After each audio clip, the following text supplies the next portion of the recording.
Pero alam naman po natin na ang mga institusyon na ito are just abstract ideas. Our democracy is just an abstract idea. Our institutions are just abstract ideas. And these institutions operate through the human mind. And if you will, through the human soul and through the human heart. Ang problema natin ngayon ay yung mga nagpapatakbo sa mga institusyon na ito.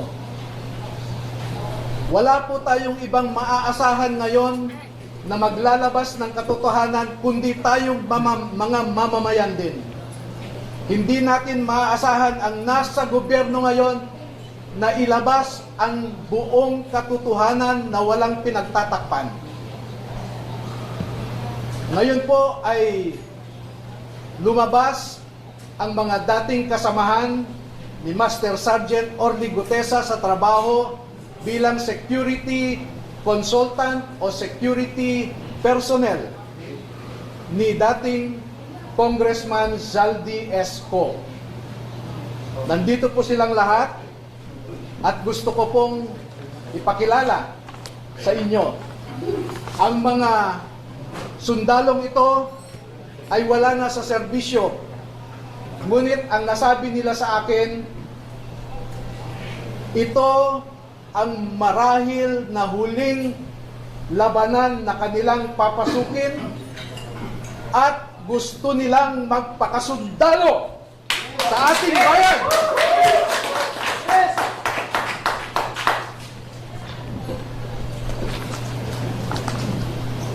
Tinatawag ko po ang isang magiting na Pilipino, si Bernard Tube.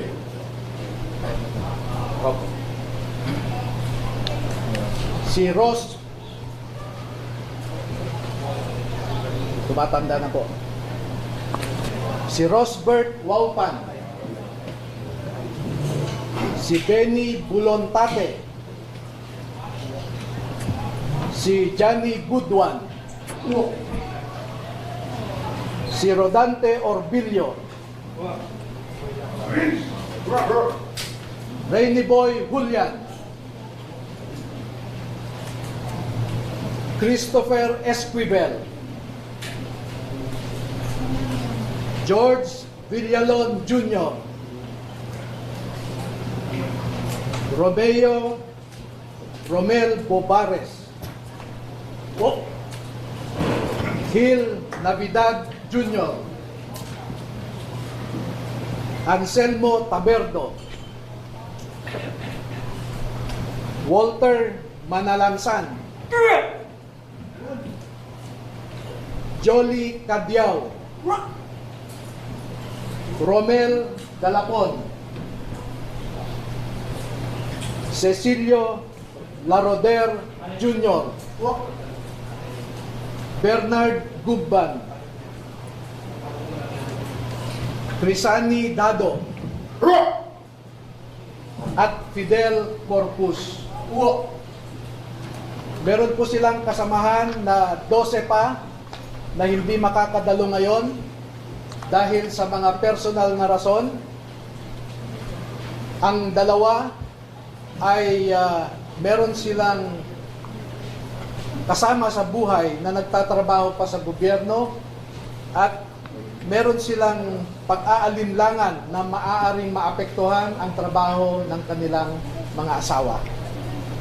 Yung 10 na hindi pa nakadalo ngayon ay tinatawag ko po na second batch at lalabas din po sila sa tamang panahon. Bigyan ko po kayo ng halimbawa ng nilalaman ng kanilang affidavit at kung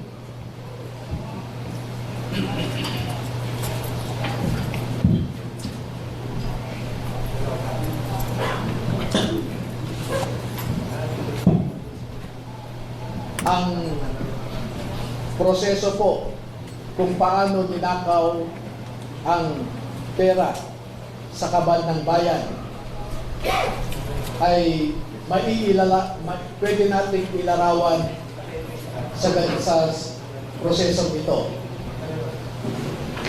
Marami pong contractors sa buong Pilipinas na napromesahan ng proyekto at hindi pa nila nakukuha ang kontrata ay nag-uumpisa na silang mag-remit kay Ginoong Saldico doon sa kanyang bahay sa Valle Verde Phase 6 sa Pasig City. At daan-daan na maleta ng pera ang dumarating doon. Merong employee si Ginoong Zaldico na binibilang ang mga pera na dumarating sa Valle Verde 6. Pagkatapos nito ay binabalik nila sa maleta ulit at dinadala sa penthouse ng Horizon Homes sa BGC. At mula sa Horizon Homes, doon na manggagaling ang ibinibigay sa iba't ibang mga politiko at mga personalidad sa ating lipunan. Ang halimbawa po ng proseso ay nag-uumpisa sa pagbilang nila ng pera.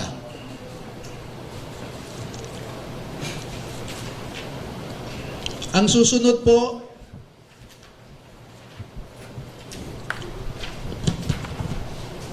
sa larawan sa itaas ay inihahanda ang pera bago isilid sa mga maleta ulit sa Horizon Homes.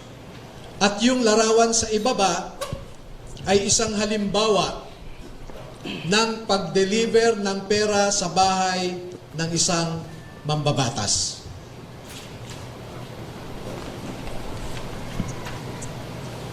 Makikita po ninyo na may nangyari kay Master Sergeant Gutesa. Sa aking tanggap na impormasyon ay napilitan siyang mag-execute ng isang affidavit na kung saan ay sinasabi niya na hindi siya kasali o wala siyang nalalaman sa mga pagde-deliver ng mga mali-malitang pera. Pero makikita po ninyo dito na siya mismo ay kasama sa pagde-deliver ng pera. Kaya naaawa po ako ngayon sa sitwasyon ni Master Sergeant Gutesa dahil ginawa siyang sinungaling.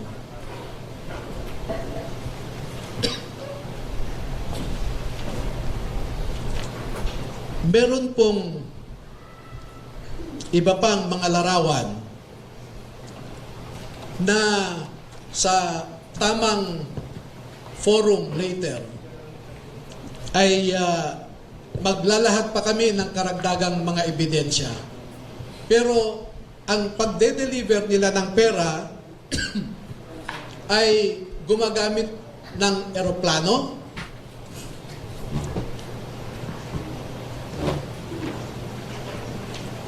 gumagamit din sila ng helicopter,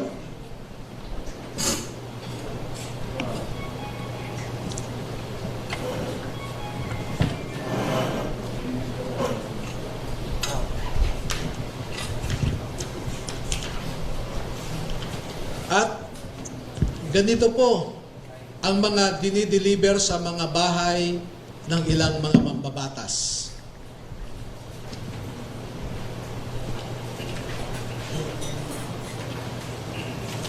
Makikita ninyo sa itaas na larawan ang hilera ng mga maleta na ang laman ay pera. At parte lamang ito ng isang delivery na sa panahon na ito ay 52 na maleta ito. sa isang delivery, umabot ng 52 na bagahe.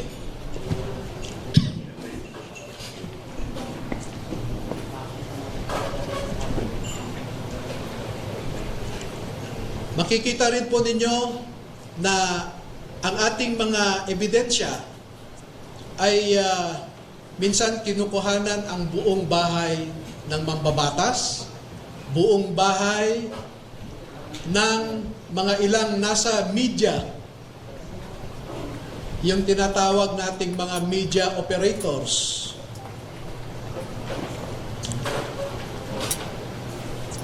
At ganyan po sila mag-deliver. No?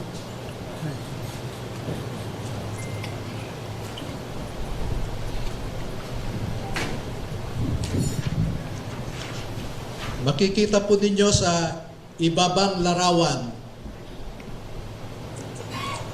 ang mga maleta rin ng pera. At marami pa pong iba na katulad nitong mga larawan. At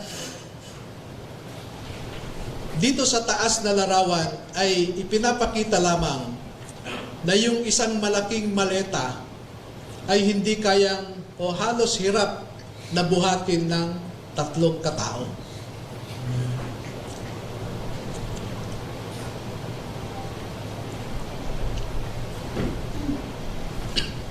Ngayon po ay merong pangalawang aspeto ng affidavit ng ating mga magigiting na Pilipino na nasa harap natin ngayon. Meron silang mahalagang napansin, naobserbahan, at alam sa kanilang personal na pananaw dahil nasali sila sa isang importanteng operasyon. Ito po ay patungkol sa nangyaring operasyon ng ICC. This one. Nasangkot po or nasali ang mga sundalo natin sa ginawang operasyon ng ICC investigators sa Pilipinas. Unang dumating ang mga ICC investigators sa Pilipinas noong December 2028.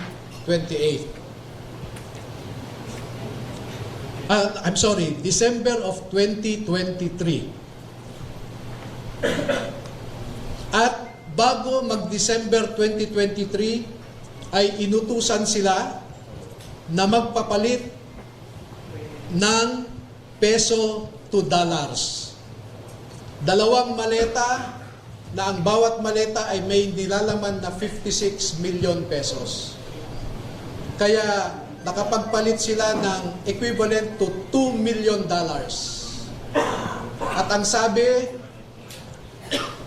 ng mga executive assistants ni Ginoong Saldico ay pinaghahandaan daw nila ang pagdating ng foreigners. At kalaunan ay nakilala ng mga ito na ang foreigners na binabanggit ay mga ICC investigators. At nakapaloob dito na ang ginawa nila ay mag-interview ng mga witnesses na ipinapaarating sa kanila ni Sunny Trillanes. Wala silang ibang in-interview na mga witnesses kundi ang mga tao lamang na pinapadala ni Sunny Trillanes. At ibinigay kay Sunny Trillanes ang pondo para sa pag-asikaso sa mga ICC investigators na ito.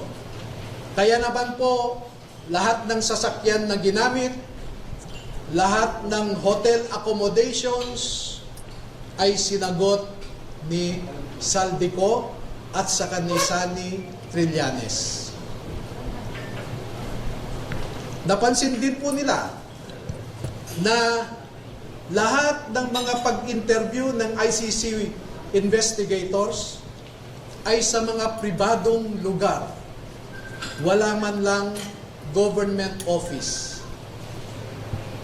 At makikita po ninyo ang madalas na pag-deliver nila ng mali-maleta at minsan mga paper bags naman na mga pera patungo sa mga nag-aalaga sa ICC investigators.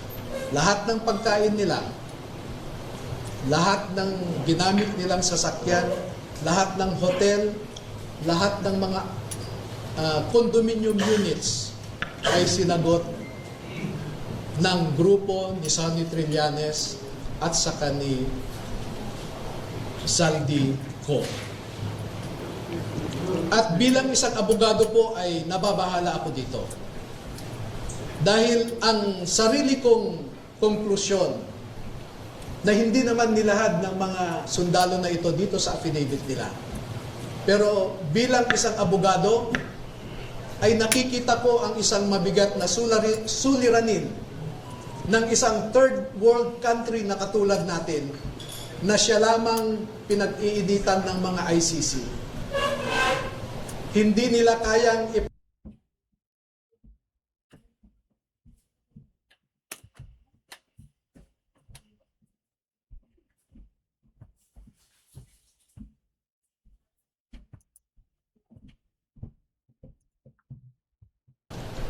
Maraming salamat po at magpapaunlak po kami ng katanungan at kung maaari ay 10 lamang. Kasi alam nyo po, sa ngayon ay meron ng nakaabang sa labas na handang manakit o manakot sa ating mga sundalo.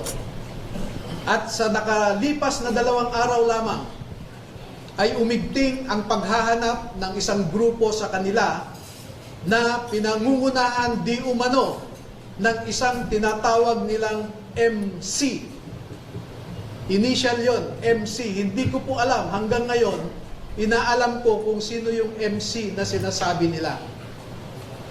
Pero meron siyang inutusan na nasa gobyerno pa at mataas ang rangko sa ating kapulisan para ipatupad ang kanilang gustong mangyari na hindi matuloy ang paglabas ng ating mga kasundaluhan sa katotohanan. At panghuli po, meron akong isang pakiusap sa ating armed forces at saka sa Philippine Marine Corps. Ang mga nasa likod po ninyo ay nagserbisyo sa ating bayan at nandito sila hindi dahil sa politika. Hindi po sila nagsasabi ng anumang mga bagay na magdadagdag pa sa init ng kasalukuyang politika na pinagdadaanan ng ating bansa. Bagkus ay gusto nilang makaambag na iangat ang imahe ng ating mga institusyon katulad ng Philippine Marine Corps na lumalaban sa kalaban ng Estado. Pero kung susuriin ninyong mabuti, ay ang kalaban natin ay ang mga nasa matataas na pwesto sa gobyerno. Do not restrain them from sharing to our people the truth that they know.